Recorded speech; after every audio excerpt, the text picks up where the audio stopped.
landslide win, the BJP's challenge in Maharashtra is only one: who will be Chief Minister? By all indications, that choice has been made. It is Devendra Fadnavis. That is what reports suggest. But according to Ramdas Athavale, who has appealed to Eknath Shinde to show generosity, Mr. Shinde is unhappy. I'm Barkha Dutt, you're with the Mojo Story. On our program today, we will be looking at the writings on the wall after the Maharashtra and Jharkhand election. We'll also be looking at what shape the new government might take in Maharashtra. This, as Eknath Shinde has formally resigned. This, of course, is a commemoration also of the 26/11 anniversary, and we all join the nation in offering our tributes. In the landscape or the battlefield of politics, what will the BJP choose next? Eknath Shinde has resigned, of course, and it looks like Mr. Fadnavis will be the Chief Minister with Eknath Shinde and Ajit Pawar as his deputies. But the debate continues. Will Eknath Shinde accept that if this is the pro-incumbency vote? If it's the Ladki Behna program that has been the X factor, then does Eknath Shinde get first dibs at being Chief Minister? There's a lot to discuss on what the BJP might do next, but what about the writing on the wall for the opposition? This has been a huge jolt for the Congress party in particular. It's been a series of misses in all state elections since the Lok Sabha verdict of 2024. What has changed in just a matter of 5 months? Let's introduce a very distinguished and knowledgeable political panel today. If we can bring them up, Rajat Sethi is with us. Welcome, Rajat. Seeing you after ages. Madhavan Narayan is with us. Welcome, Madhavan. Tehseen Poonawala from Maharashtra, Congress supporter. Who is he holding responsible for this debacle? We'll find out in just a moment. And Yashwant Deshmukh of Sea Voter is with us as well. Welcome, everybody. Tehseen, before I come to who the BJP might make Chief Minister, I must ask you, who do you blame in the Congress? Because this isn't only about Maharashtra, though that in itself is big enough. It's the third consecutive defeat for the Congress in a state election. But from Jammu and Kashmir to Haryana to Jharkhand, where really your party or the party you support has been lifted by the tailwinds of the JMM, to the debacle in Maharashtra, it's been one set of bad headlines after the other for the Congress. Who do you blame?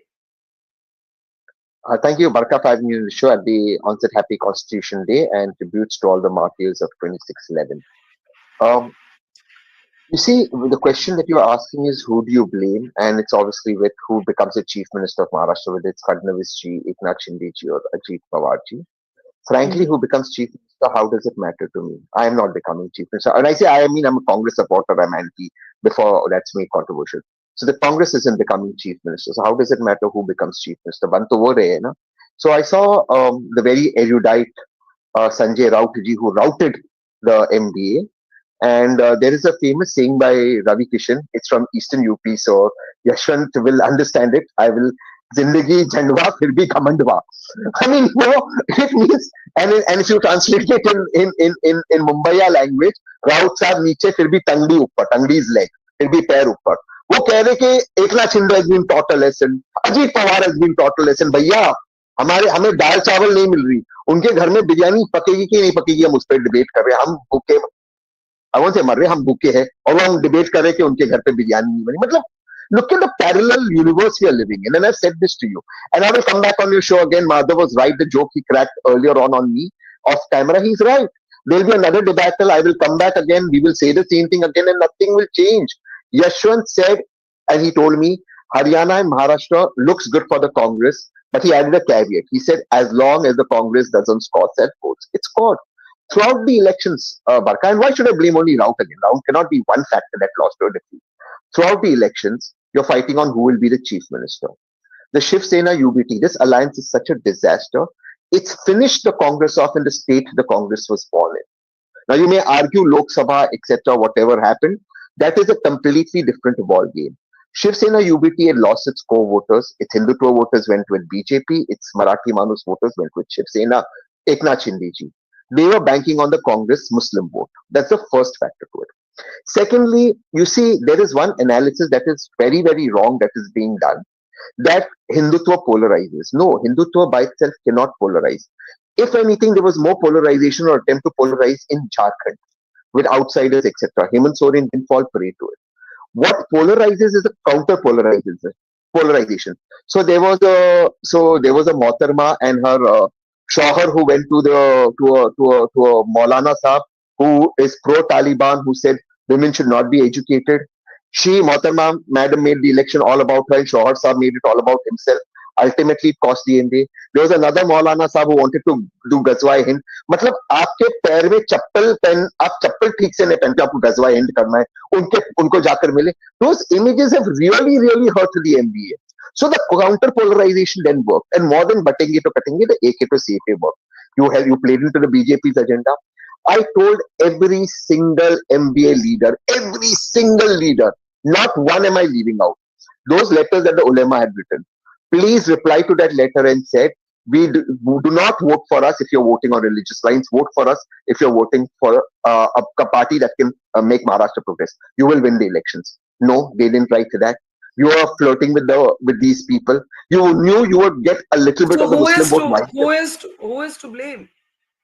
Everybody, the strategy, lack of coherence. Sanjay Raut, of course, for continuously opening his mouth. These Maulanas, and even at a micro level, this Mohtarma Madam and her Shauhar, you see till the 16th round the EVM is okay. 17th round EVM got spoiled. ये तो नया ही fund है. I mean, I've never heard this funda. One time I heard funda EVMs are not okay, which is fine. Then I heard EVMs are rigged. Now the EVM from 17th round was rigged because Shah Saab didn't take a lead. I mean, can you believe this? Then you blame Chandrachud for it. Chandrachud's judgment had already come before the Lok Sabha elections, and not come before the Lok Sabha elections. So the bankruptcy, the idioticity, and again the style of talking. You see, Barkha, Maharashtra is a very cultured place. It's a very cultured place. Even women education movement started from there. Just speaking like a street bully, this like a street thug, the way Sanjay Rautji, etc. speaks, people don't like it. People, they think you've not even come in power, and this is how you're going to behave. This is how Okay. arrogant you're going to. Okay. So you So didn't how name but you said everybody and you named Sanjay Rao. Do you blame Rahul Gandhi also? everybody, you see the strategy should have been when that silly letter Yasin Malik's wife wrote to Rahulji never got that letter. Why do you have to debate on that letter? Let Yasin Malik's wife write him a letter like Barack Obama. You say we are talking about cotton farmers, soybean farmers. Please keep the letter and use it as a toilet paper. You should have shown attitude there. There you are not showing attitude. And I'll just tell you how badly the miscalculation. And here Yashwant will testify on this. Initial data shows Milind Deora got approximately 25% Muslim votes in Worli. Now, this means all Muslims did not vote for MBA. That means Bal Thackeray's grandson got saved because of Raj Thackeray. Bal Thackeray's grandson did not get saved because of the Muslims. Muslims chose to vote a Milind Deora over Bal Thackeray's grandson. Let's be very clear on this. So that's the points that I want to make. But Yashwant, yeah. Before I come to Yashwant, the reason I just want to come to Rajat right after is because Rajat, you remember right after the Lok Sabha verdict, we were talking and you were very plain spoken and you said the BJP has wrecked Maharashtra. Maharashtra is a mess. And, I am trying to understand here what happened from the time that BJP's own supporters agreed that Maharashtra was a mess. Ajit Pawar was seen to be a weak link. Ajit Pawar has emerged with extraordinary strike rate. He's proven everybody wrong. How has BJP repaired what you once called the wreckage of Maharashtra? Hello, Barkha ji. If you remember, the last time when I was here, I made that statement that Maharashtra politics is an epic wreckage. And Yes. I'm coming after that comment, and after 3-4 months, I'm coming back to your show where the wreckage has shifted. So it took 4 or 5 months or so for shifting the wreckage from one side completely to the other side. And a lot has happened in these 4 months for the BJP. And you were expecting that the MBA is going to pick up the momentum from where it had sort of ended after the Lok Sabha elections and take it to another level. But throughout these 4 months, I mean, among all the mistakes that the MBA did, the glaring thing was a completely missing political campaign that you can unleash against the incumbents. I believe the BJP was waiting that one good day around Diwali, before Diwali, after Diwali, at some point they are going to start their campaign. But throughout the election, they did not pick up the campaign. One thing that used to work for the Congress party were those guarantee cards. They used to at least knock every door, that used to become one logic for them to approach every household, knock the doors, and explain to the people that this is what we stand for. This time, it's not a question about distribution. They did not even get the guarantee cards printed also. So they were so confident that I don't have to do any canvassing, any campaign strategy, nothing at all, and I'm going to win no matter what. And this is the reason why they were counting their chickens before the eggs hatched. And if you look at the discussions and deliberations, it was only and only about who will become the chief minister. That was their the core interest around which they wanted to align their strategies. And I think BJP, after this this shocker that happened during the Lok Sabha elections, they went to the drawing board. They realized that if there is a rural distress, if there is a general angst against inflation, against joblessness, what can you do in a short period of time? What are the immediate fixes that you can do? So I remember even in February, this thought process was there. A direct cash transfer scheme has to be deliberated upon. But surprisingly, the then Finance Minister Ajit Pawar and his bureaucracy had shunned that idea down. It did not see light of the day, and there was a lot of pushback from the administration. And the bureaucrats' point of view was that this is not a UP Bihar where you start distributing money and it's going to help the state or the state finances. We will use it for capital investments and all. So that was the thinking. But come June, July, that thinking switched, and the same bureaucracy was actually pushed against the wall to actually implement those schemes. There was a lot of pushback even from the banking officials. The banking officials literally were pressurized to no extent to actually ensure that these schemes are implemented. If you were to see the mood in these 3-4 months, you should look at those bank branches, those rural bank branches. Women were thronging into these branches, like they were coming over and over again to ensure that all of their accounts, like the Jan Dhan account, etc., which has been lying dormant all this while, were activated again. So that there is more cash transfer which could come in during these schemes. Last bit that, this was Eknath Shinde, perhaps I think he led this idea that instead of giving 1,500 each month, he bundled it together. So he had one chance to distribute money. So he retrospectively implemented that scheme from previous 3 months. Also, forward installments were bundled together. So a 6-month bundle was distributed at one go. So that was a substantial amount. And once that substantial amount reaches, at least, that anger was blunted to a good extent. The anger against inflation and related affairs was addressed. And I believe that, first of all, gave BJP a reason to go back to the public with a positive agenda. And, and then talk about the other things which can unify the people beyond the divisions of caste. And that happened through its unifying slogan of Ek Hai to Safe Hai and all of that. So this is let me bring in Yashwant. Yashwant, you've already said on my show that this movement is bigger, according to you, than Mandal Ka Mandal. It's about we the women. The women emerging is sort of the finally as a Y factor. I was going to say an X factor, a Y factor in politics. My question is this: how do we understand Ajit Pawar? Nobody has actually explained that part of the puzzle to me. Are you able to understand it better now? Well, I think there are two factors in his performance. Number one, a big number of his winning MLAs were also, very strong independent leaders in their own constituencies. So they were like literally strongmen of those places, number one. Number two, I think he got benefited by the headwinds, which were the Sena and the BJP, in that way. And a lot of BJP voters who actually did not go out and vote during the Lok Sabha election, I guess that that part also kind of came around. Yaar, ye to haarenge, apne hi log haarenge kind of thing. And they came around and voted for them. But the real thing was the huge jump in the turnout, particularly in the female turnout. And whenever there is a jump in turnout, Barkha, anybody who has a good cadre and if the organization decides, I think that has a lot to do with the better turnout numbers. Now, happens to be one election, not just the first one or the last one, where a higher turnout has resulted in a pro-incumbent verdict. So obviously, that's another one which tells you which organization worked better in terms of mobilizing their people, taking them to the booth and everything. So, yeah, I mean, female voters, First, we have seen Madhya Pradesh, and now this one, and also Jharkhand, most importantly. In fact, Jharkhand, I am so happy with the result, I can't tell you, because suppose if Jharkhand would have been won by the BJP, then I think this female factor would have got diluted in the media narrative कि ये तो Bangladesh or Hindu Mussalman and all this thing work. Yes, these factors are there. I'm not denying that, but they were not the deciding factor. And the way the Bangladesh thing backfired in Jharkhand, that proves it a point that it was the Maya Samman Yojana which worked for Hemant Soren.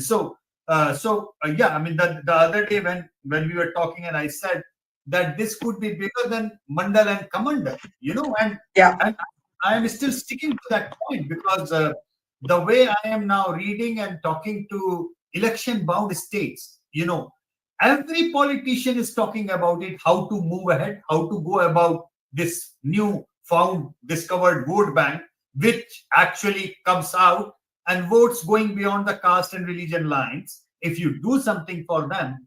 And today in one funny of the record chat, I came up with a term that, okay, what should we name this thing? And then probably all of us agreed that, okay, Mandal, Kamandal, and Abha Mandal. So the Abha Mandal of the females, that's where it is now getting into. And this is going to change our politics for good. Another thing, Tehseen is here. And I generally don't praise my friends when they are around. But, in one of those pilots that we keep on running about saying that which spokesperson are liked or disliked and like that.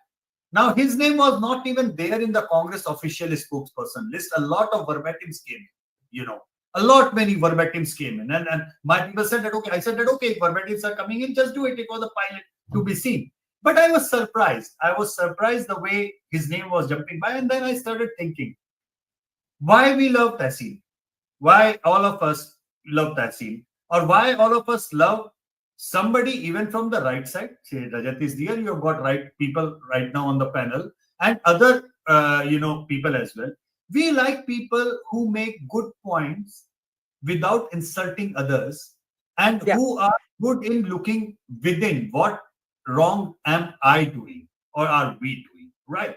Yeah. Now, the other day when we were discussing about the cancel culture and all that, the politic narrative that is going around, why a big chunk of even BJP supporters like Tehseen on the screen? Because they do not feel a cancel culture war with whatever Tehseen is saying. Even though he is a staunch Congress supporter, he never lets his guard down. He is always there batting for his party. Same goes with, to a large extent, with Sanjay as well, by the way. Lekin Tehseen sir.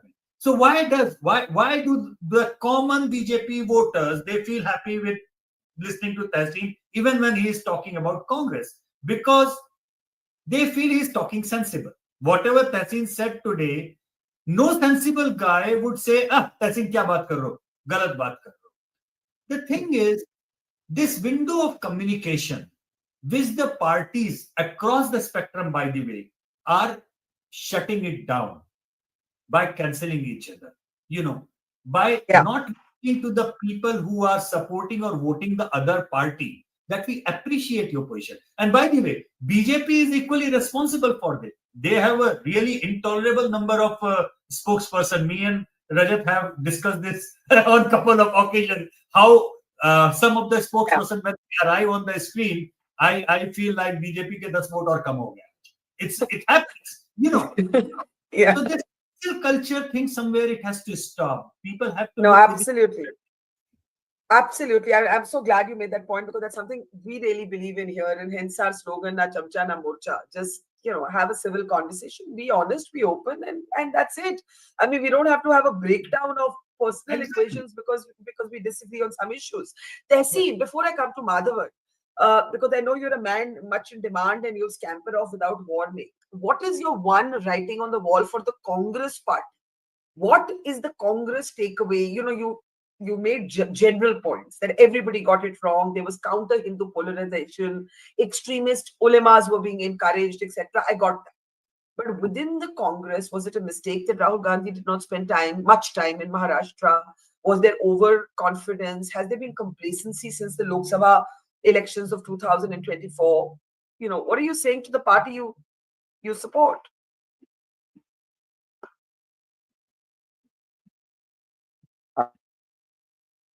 I've been muted. Okay. So yeah, Yeah. the gains of Lok Sabha 2024 have been lost. 2024, it seemed that the opposition could do no wrong and the government could do no right. Suddenly, those gains seem to have been lost. Partly because some of the statements made by those in the opposition saying the government is following what we are saying. So that has cost the people. People don't like it. More importantly, why did the opposition do so well in the Lok Sabha elections? They did so well because they set the narrative. The narrative Mhm. was whatever the narrative was, worked for the Lok Sabha election. The narrative of the constitution in Khatre mein cannot work in a state election because people also understand that the state election cannot change the constitution. The narrative of an industrialist may not really work in a state election. So state elections, the issues actually in Maharashtra were cotton farmers, were the soybean farmers.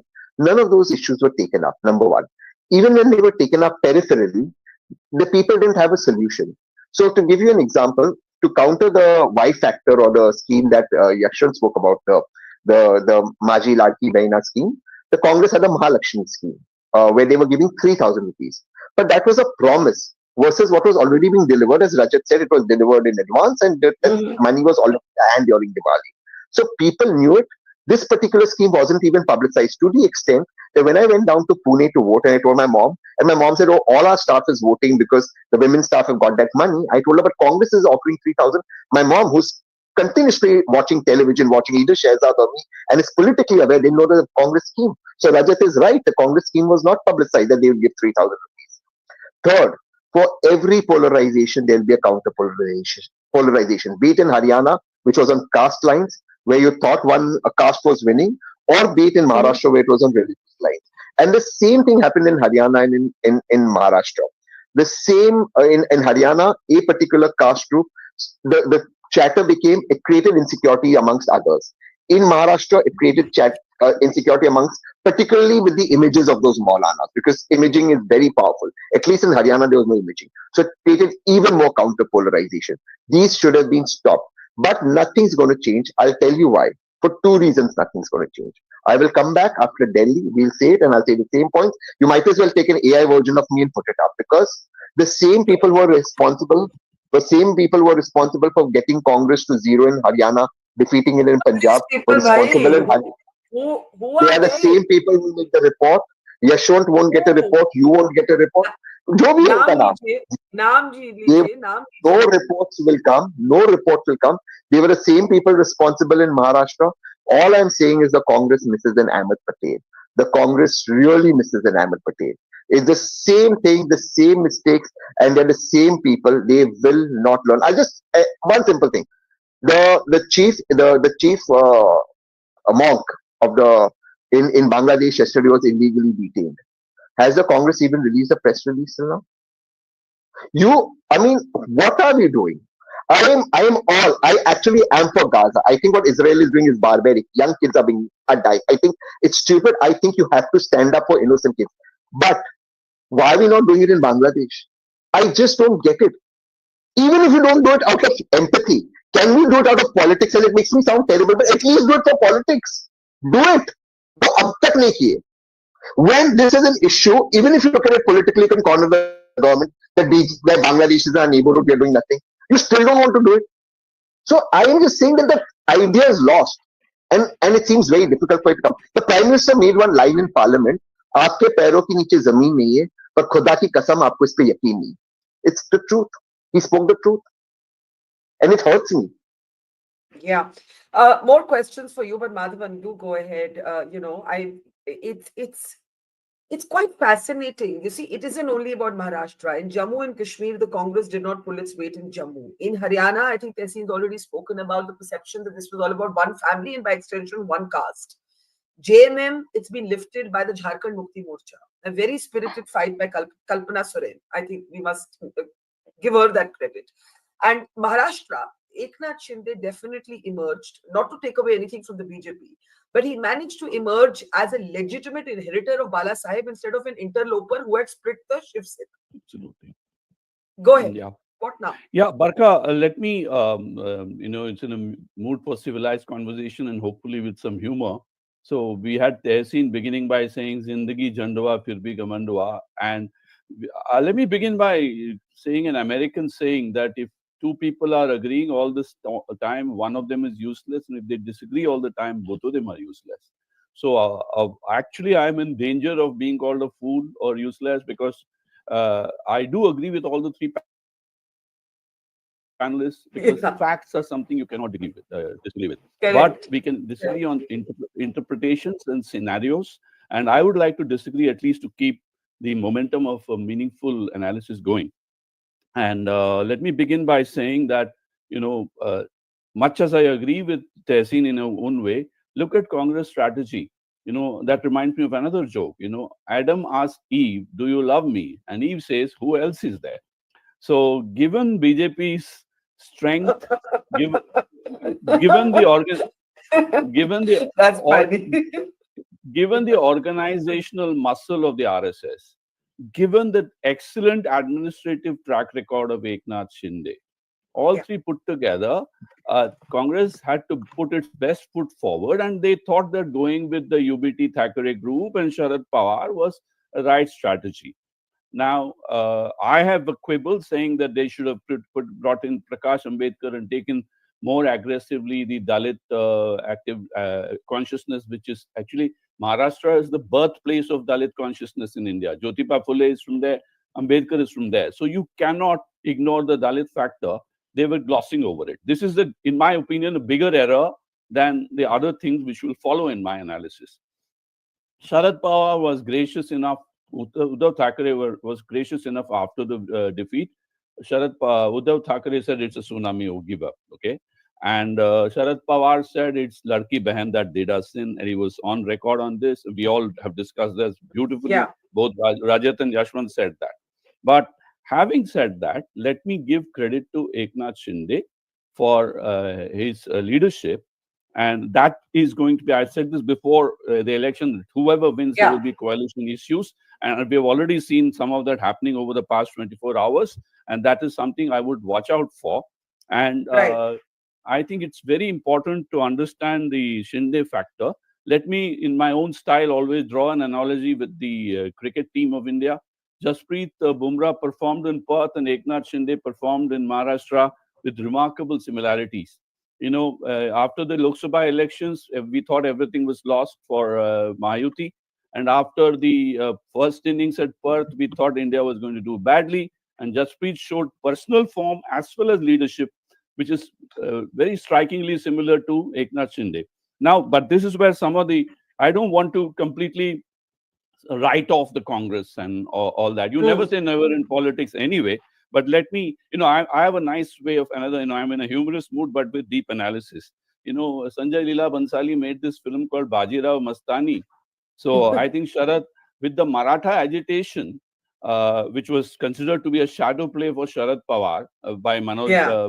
Tarangi Patil, I think the NCP Sharad Pawar was so busy voting the wooing the Baji Raos that they find that there is a Mastani out there and there is Kashibai out there. Kashibai voted for Mahayuti with Ladki Bahan scheme. And Got I it. think we'll have to use these analogies to drive home the point of what is happening. There's a split wide Yeah. open. But having Okay, said hang that, on. let me, Hang no, on, no, hang hang on, on. I hang have to finish this. on. I Okay, have to okay, finish okay. this because I Okay, want to give a okay. component. Yeah, Okay. it's very important because I don't want to, sound like a party. Sanjay Raut is one extreme. He reminds me of the Iraqi information minister Al Sahab, comical Ali. But Yeah. we'll not go there.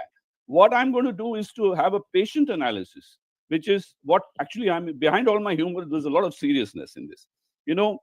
By-polls. Look at this. Karnataka by-elections have gone to Congress very well. Again, despite of the similar polarization strategy adopted there with Waqf politics and all that. And Jharkhand Mukti Morcha, as well as Maharashtra, as Yashwant pointed out rightly, is about women. And the birthplace of this scheme was Karnataka's Griha Lakshmi scheme, which has been ably adapted and brilliantly expanded by BJP. And therefore, I want to say this again. Congress is lost, but Congressism has won. And this is a long-term prediction, mark my words. Okay? And the third thing is Now, the now, huh. Delhi University elections. Again, NSUI is still in the picture. UP elections, if it is true that Congress won because of JMM in Jharkhand, it is equally true that the Rashtriya Lok Dal helped the BJP in Western UP elections. So I'm not going to jump to conclusion. What we have reached, therefore, is a state in Indian politics where every battle has to be hard won and hard fought. That is true of Haryana. That is true of Maharashtra. We are back to what I call pre-Modi politics. Modi had changed everything. We are back to normal. Every inch has to be fought and won, like Kargil, which Barkha you're familiar with. So you can't take Tiger Hill just by bombing from above. You have to have hand-to-hand combat, and RSS is there to do it for BJP. Nobody is there in Congress, and therefore you have to match leadership, organization, and campaign. The irony, the dark black comedy here is that the product belonged to the Congress because of better organization and leadership. BJP has run away with it. Okay, now you've given us it's all yours now. You've given us many brilliant analogies to discuss, and I want Rajat to react straight away to 2 points. One, this idea that the difference between what happened in the Lok Sabha now is the return of the RSS. The RSS is back on board. There's been a rapprochement. That's been a big factor, and that the BJP has taken Congressism, a kind of welfarism, and made it their own. Do you agree, Rajat? So, regarding welfarism, I think there were two eras under the NDA. One was Atal Bihari Vajpayee's time, and the other one is Prime Minister Modi.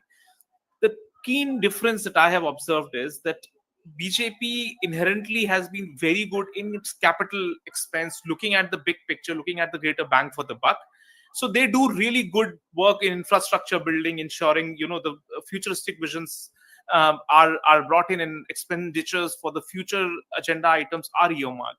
But it was Prime Minister Modi, right from 2014, realized that you cannot solely win only through good governance. You also need to have something around welfarism, and you need to be cognizant of the day-to-day struggles that the common citizen of this country goes through. This is why he's constantly tried and attempted to weave in some degree of welfarism while balancing it out with good governance. And this is why when he understood that there is rural distress, he came up with this PM Kisan right before 2019 election and ensured that 6,000 rupee goes into as a small token, but just as a token of appreciation that what you are doing on the ground is you're trying hard to make ends meet. And here is one cash benefit which will not do enough, but it is going to attempt to do certain things.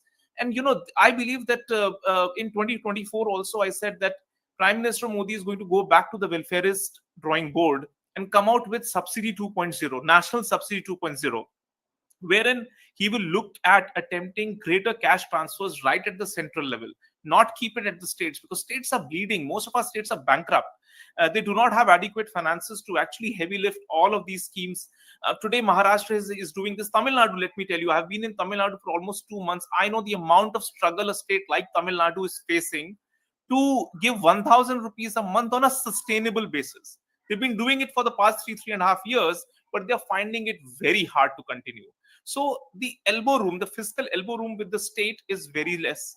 Therefore, Prime Minister Modi will come in at a point in time where he believes cash transfer, basic income structure is brought in to support people across the board. So that's part one of the question. Welfarism will be tied in with nationalism, with Hindutva. This entire cocktail is what BJP's core agenda would be driven around. Yeah. What about the return of the RSS, the role of the RSS? I think RSS, again, people have this view, and I had debated this with you also, that it's not like, okay, somebody switches off the RSS button and switches it on again and everything works. It doesn't go like that. In the Lok Sabha elections, Ram Temple was built, everybody was upbeat. There was a sense of relaxation which had kicked into the rank and file. At the very bottom, the Swayam Sevaks who are going to a Shakha versus those who are, members of the booth committee of a BJP are largely the same set of people. So the efforts that you would imagine at the grassroots level was little less, because everybody had anchored around 400 that jeeti rahe hain, to hamari kya zarurat. So it was not, an anger as such. There were anger at some levels that, yes, you cannot compromise on ideology. That has been a consistent position of RSS through and through. But now there was a more cognizant attempt.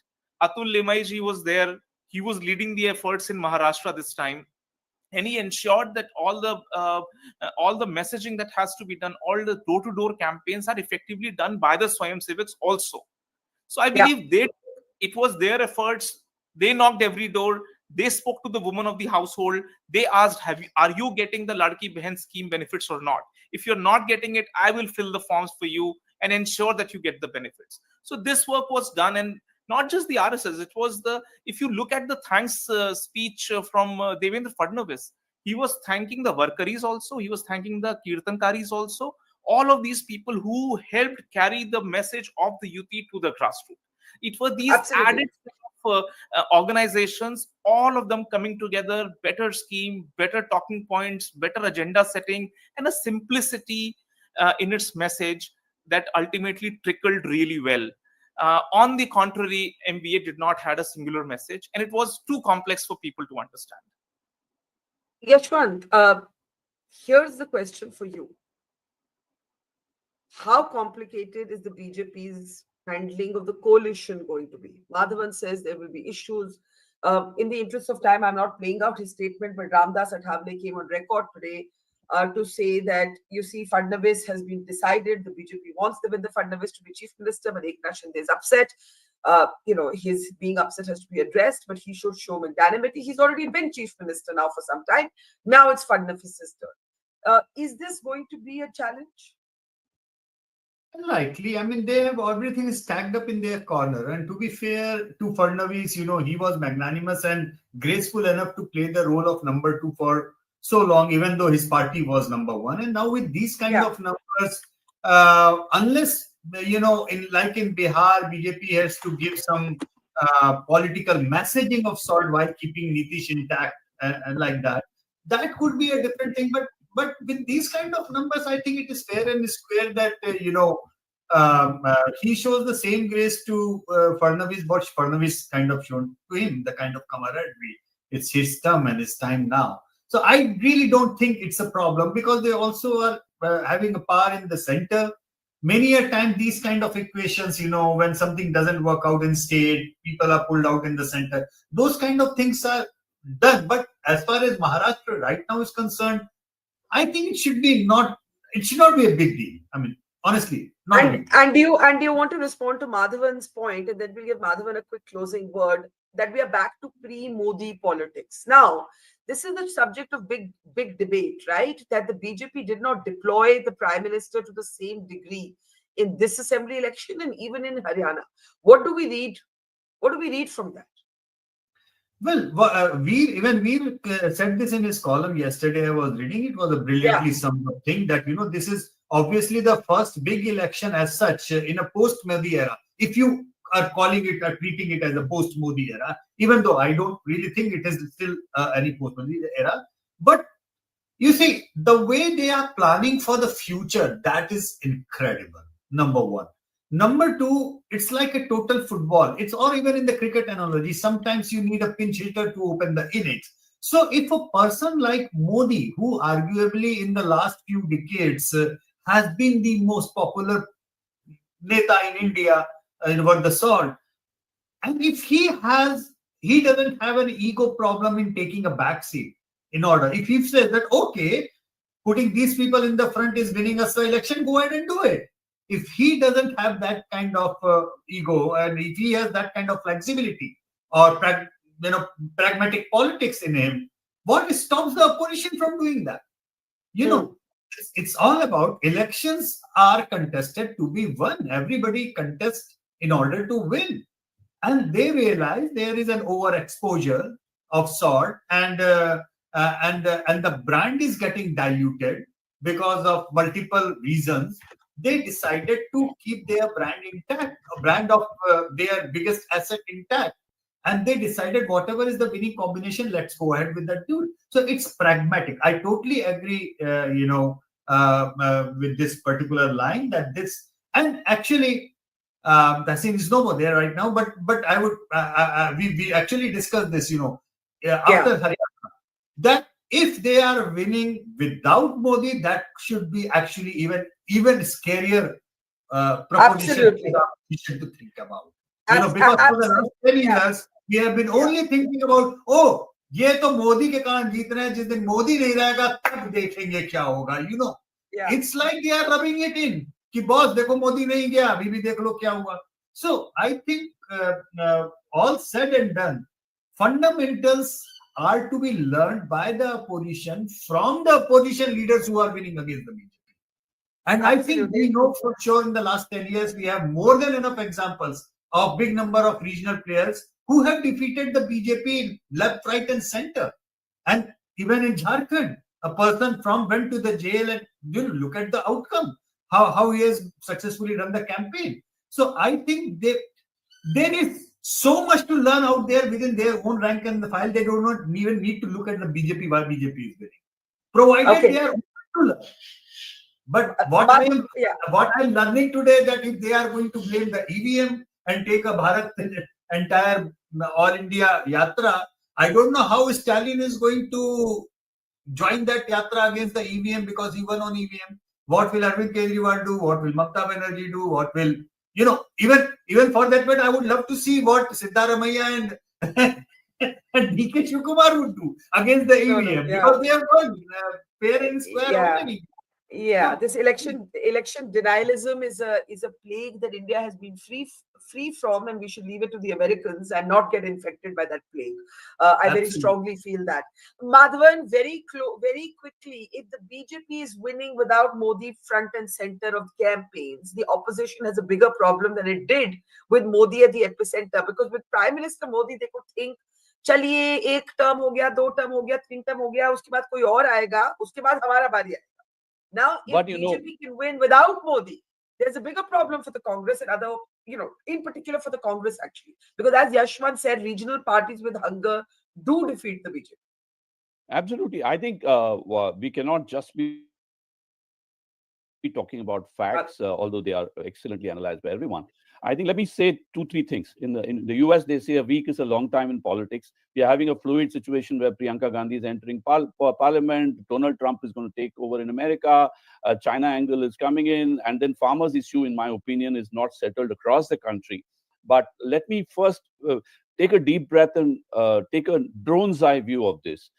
It's not just Modi. Worldwide, nativism is on the rise. Whether it's Donald Trump or Giorgia Meloni or everywhere, nativism on the rise. And therefore, it's not just pre-Modi politics we are in. We are into pre-modern politics in some way. So therefore, to that extent, Congress has been a progressive and modern party. And modernism and progressivism is under a challenge everywhere except perhaps Sri Lanka, which has seen some excellent progressive. In fact, the communal divide has been dramatically bridged in Sri Lanka. For me, it's very interesting. But I'm using this as an exception to show that worldwide there's been politics has turned inward and very nativist. And to that extent, some of the tide that is favoring Modi and BJP is also because of the nativism. What we'll have to see is whether socio-economic factors, apart from gender, that is favoring BJP, other factors like farmers and some of the fallouts of geopolitics help Congress. Congress will have to come out with a new product. It cannot just rely on the brand. That is the moral of the story. I think that's a good line. Congress needs a new product. Rajat, very quickly, we were going to close, but I think you wanted to respond. Go ahead. I think, on this question of the larger liberal values under threat, this is what was analyzed even during the US election. But similarly here, the Democrats there and the Congress here, they are presenting a threat to the Constitution without tangibly speaking to the people, keeping their causes of concerns as more relevant, more direct, and trying to handle those first before coming out with these very vague sort of attempts at saying that the Constitution is under threat and the idea of India is under threat. These things do not translate to anything meaningful to a common man. This is largely gibberish. You need to therefore break it down to things which affect and matter to a common person on the ground, their sufferings, their ailments. If you do not have a lived reality of that, you cannot articulate in the ways they understand.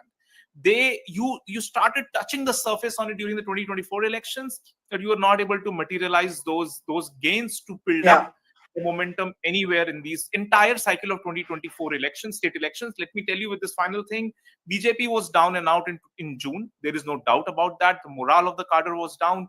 And these 4 state elections, Jammu Kashmir, Haryana, Maharashtra, and Jharkhand, were golden opportunity for the Congress party and the opposition ecosystem to wage the narrative war against the BJP. Absolutely. And they failed so glaringly that I have no words to explain. And I think the journey will get tougher for them here onwards. Absolutely. I don't know what label we'd use for it, pre-Modi, post-Modi, whatever you use, we're entering a very interesting phase of politics where the opposition was not able to, I completely agree with Rajat, take a window that had opened for it after the Lok Sabha 2024. Instead of pushing it higher, the window actually came further down. It's completely mysterious.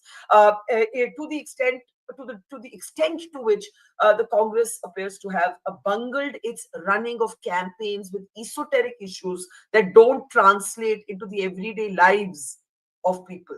That is the big conclusion. That is the bottom line. We leave it there. Yashwant, Deshmukh, Rajat, Sethi, Madhavan, Narayan, and earlier Tehseen, Poonawala. Always a pleasure. Take care and see all of you very soon. Bye-bye. It's great to see you here. Thank you for watching our work.